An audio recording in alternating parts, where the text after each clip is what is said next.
공고한 일이 많고 참 쉬는 날 없었구나. 내 주 예수 날 사랑하시오니 곧 평안히 쉬리로다. 주 예수의 구원의 은혜로다. 참 기쁘고 즐겁구나. 그 은혜를 영원히 누리겠네.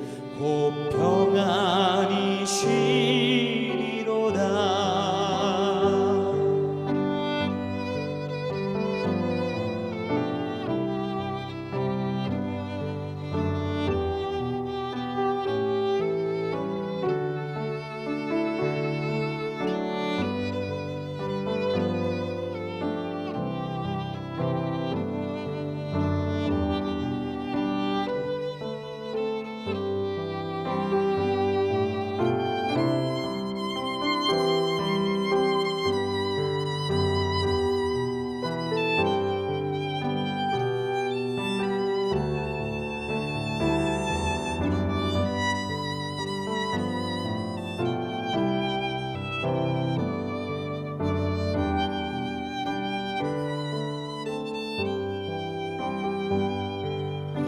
세상에 죄악된 일이 많고 참 죽을 일 쌓였구나.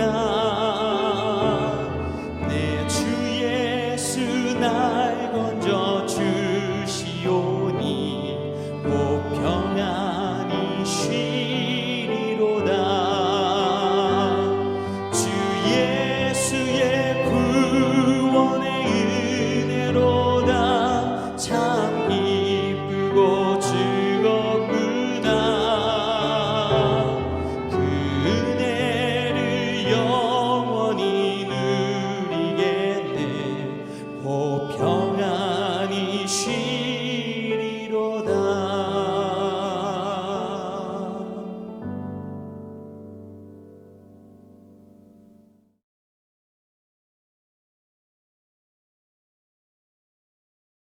샬롬. 오늘 같이 읽을 말씀은 예레미야 13장 15절부터 27절입니다. 오늘도 말씀을 알아가는 기쁨이 있기를 소망합니다. 15절입니다. 너희는 들을지어다, 귀를 기울일지어다, 교만하지 말지어다. 여호와께서 말씀하셨음이라. 하나님께서는 말씀하십니다.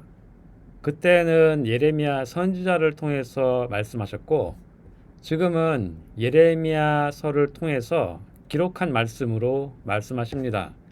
중요한 것은 우리가 그 말씀을 들을 수 있는 귀와 마음을 가지는 것이겠죠. 여기서 강조하시는 것은 일단 교만한 마음을 품지 않는 것이 말씀을 들음에 가장 중요하다고 하셨습니다. 16절입니다. 그가 어두움을 일으키시기 전 너희 발이 어두운 산에 거치기 전 너희 바라는 빛이 사망의 그늘로 변하여 침침한 어두움이 되게 하시기 전에 너희 하나님 여호와께 영광을 돌리라. 말씀을 보면 뭐뭐 하기 전에 라는 말이 3번 반복해서 나옵니다. 어두움을 일으키시기 전, 발이 어두운 산에 거치기 전, 어두움이 되게 하시기 전. 이렇게 말씀하셨던 이유는 아직 하나님의 말씀을 들을 기회가 남아 있었다는 것을 강조하시기 위함입니다. 하나님께 영광을 돌리는 것은 여기서는 하나님을 인정하고 그에 합당한 반응을 보이는 것을 말합니다. 역사적으로 보면 유다가 아시리아, 이집트, 바벨론 등의 열강들의 그 틈 속에서 살아남는 방법은 줄을 잘 서는 것이었습니다. 그런데 그들의 옵션에 하나님은 잘 해당되지 않았죠. 여호와께 영광을 돌린다는 것은 하나님의 줄에 서는 것입니다. 오늘 우리는 어느 줄을 붙잡고 살아갑니까? 17절입니다. 너희가 이를 듣지 아니하면 나의 심령이 너희 교만으로 말미암아 은밀한 곳에서 울 것이며 여호와의 양떼가 사로잡힘으로 말미암아 눈물을 흘려 통곡하리라. 예레미야는 이 말씀을 무겁게 여기지 않고 유다 백성들이 거절할 가능성이 매우 높다는 것을 알았습니다. 그렇게 거절한다면 예레미야는 통곡하겠다고 말합니다. 통곡하는 이유는 사로잡힘으로 표현된 포로로 잡혀가는 일이 현실화될 것이기 확실하기 때문입니다. 예레미야는 철저하게 하나님의 관점으로 자신이 속한 시대를 바라보고 있었습니다. 열강들의 이해관계는 표면적으로 동작하는 것일 뿐 그것을 넘어서 다스리시는 주권자가 여호와 하나님이심을 인정하는 것이 중요했습니다. 18절입니다. 너는 왕과 왕후에게 전하기를 스스로 낮추어 앉으라. 관, 곧 영광의 면류관이 내려졌다 하라. 17절과 18절 사이에는 약간의 시간이 간격이 있을 것입니다. 결국에 나라의 지도자들이 예레미야를 통해서 선포된 하나님의 말씀을 거절한 것입니다. 이에 통치자가 통치권을 상실할 것을 말씀하셨죠. 이 일은 597년에 실제로 일어났습니다. 이때 여호야긴 왕과 그의 어머니 느우스타가 바벨론의 포로로 잡혀갔다가 그곳에서 돌아오지 못하고 나머지 생을 그렇게 마감했던 것이죠. 19절 말씀입니다. 네겝의 성읍들이 봉쇄되어 열자가 없고 유다가 다 잡혀가되 온전히 잡혀가도다. 지도자가 통치권을 상실하면 백성들은 흩어지기 마련입니다. 하나님께서는 이 백성들을 바벨론으로 포로로 보내셨습니다. 이는 이전에 예레미야가 상징 행동으로 보여주었던 것을 연상시킵니다. 멀리 바벨론까지 갔던 것을 말하죠. 백성들은 그곳에서 그들의 교만이 처리되는 과정을 겪을 것입니다. 20절 말씀입니다. 너는 눈을 들어 북방에서 오는 자들을 보라. 내게 맡겼던 양떼, 내 아름다운 양떼는 어디 있느냐? 21절입니다. 너의 친구 삼았던 자를 그가 내 위에 우두머리로 세우실 때에 내가 무슨 말을 하겠느냐? 내가 고통에 사로잡힘이 상고를 겪는 여인 같지 않겠느냐? 동맹으로 굳게 믿었던 열강들이 배신하여 공경에 처한 상황을 말합니다. 외적으로 드러난 공경은 매우 혹독해서 어떻게 말로 할 수 없을 정도로 기가 막힌 상황이었습니다. 그런데 진정한 공경은 이러한 외적인 물리적인 공경이 아니라 하나님의 말씀을 들을 수 있는 귀와 마음이 자기의 몸에서 떠난 것입니다. 22절입니다.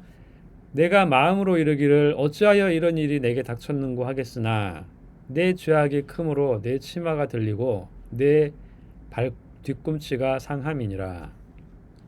어찌하여 이 한마디 외침에 모든 것이 담겨 있습니다. 이런 일은 여기에서 치마가 들리고 발꿈치가 상하는 일을 말합니다. 들린다고 하는 것은 점잖은 표현이고 문자적인 의미는 찢어서 버려진다는 그런 뜻입니다. 야만적인 폭력이 점령군에 의해서 벌어질 것을 말씀한 것이죠. 말씀은 이 모든 것이 죄 때문이라고 말합니다. 23절입니다. 구수인이 그의 피부를 표범이 그의 반점을 변하게 할 수 있느냐? 할 수 있을진데 악에 익숙한 너희도 선을 행할 수 있으리라. 구스인은 아프리카의 에티오피아 근처에 있었던 사람들을 말합니다. 구스인이 그의 피부를 변하게 할 수 없듯이 표범이 그의 반점을 변하게 할 수 없듯이 유다 백성들도 악에 익숙해졌다고 말씀하셨습니다. 여기서 익숙해졌다는 것의 본뜻은 제자가 스승에게서 뭔가를 배워서 숙달된 상태를 말합니다. 습관이 천성이 될 수 있듯이 악을 행하는 것이 지속 반복되면 그것을 돌이킬 수 없는 상태에 이를 수 있음을 말하는 것이죠. 24절입니다. 그러므로 내가 그들을 사막바람에 불려가는 건불같이 흩으리로다. 건불은 타작마당에서 흩날리는 겨를 말합니다. 바람에 날려 사라지는 겨와 같이 흩어버리실 것이라 하십니다. 악을 행하고도 돌이키지 않으면 악에 익숙한 상태로 접어들고 그 마지막은 건불같이 흩어질 것을 말씀은 분명히 보여줍니다. 이 말씀은 시편 1편 말씀의 1편 말씀을 연상시킵니다. 악인들은 그렇지 아니하며 오직 바람에 나는 겨와 같도다. 25절입니다. 여호와의 말씀이니라. 이는 내 몫이요 내가 헤아려 정하여 준 내 분깃이니 내가 나를 잊어버리고 거짓을 신뢰한 까닭이라. 26절입니다. 그러므로 내가 내 치마를 내 얼굴까지 들추어 내 수치를 드러내리라. 27절입니다.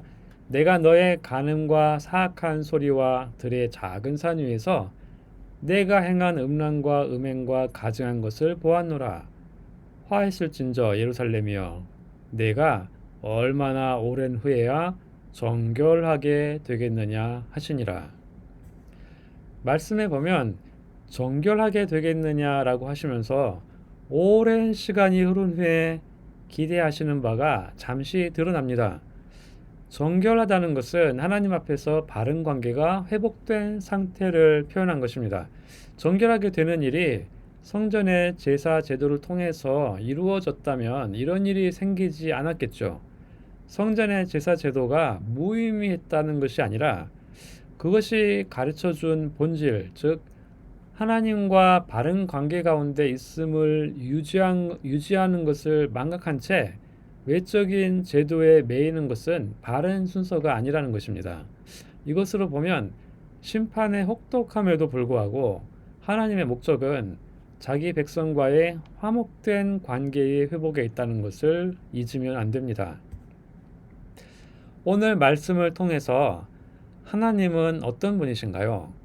하나님은 자기 백성과 바른 관계를 회복하기 위해서라면 일정 기간의 혹독한 기간을 정하시는 분이심을 본문을 통해 알 수 있습니다. 기존 질서가 무너지는 큰 충격이 있을지라도 더 중요한 것을 위해서 잠시 허용하실 수 있으심을 알면 하나님을 두려워하는 것이 유익한 것을 우리가 알 수 있습니다. 우리에게 주시는 교훈은 무엇인가요? 사실 하나님은 오래 참으시면서 기회를 충분히 주시는 분이십니다. 늦었다고 생각되는 때가 사실 가장 빠를 때이죠. 극복하지 못할, 고치지 못할 상태는 없습니다. 하나님께는 무한한 지혜와 능력이 있기 때문입니다. 중요한 것은 나 자신이 하나님이 원하시는 모습으로 변화되는 것을 수용할 의사가 있는가 하는 것입니다. 우리에게 오늘도 호흡을 주시고 말씀을 들을 기회를 주시고 순종할 능력을 주신 하나님께 감사드리고 성령님을 힘입어 회복된 화목한 관계를 누리시기를 바랍니다. 기도하겠습니다. 하나님 아버지의 사랑이 맹목적이지 않고 높은 기준을 따라 드러나는 것을 말씀을 통해서 생각했습니다. 이전에는 저희도 악에 익숙해졌었지만 그리스도 안에서 성령님을 따라 선에 익숙해지는 나 자신과 공동체가 되기를 소원합니다. 오늘도 하늘로부터 양육하시는 은혜가 우리 가운데서 역사하시기를 간절히 기도합니다. 주 예수 그리스도의 이름으로 기도합니다. 아멘. 오늘 도구 기도는 유초등부를 위해서입니다.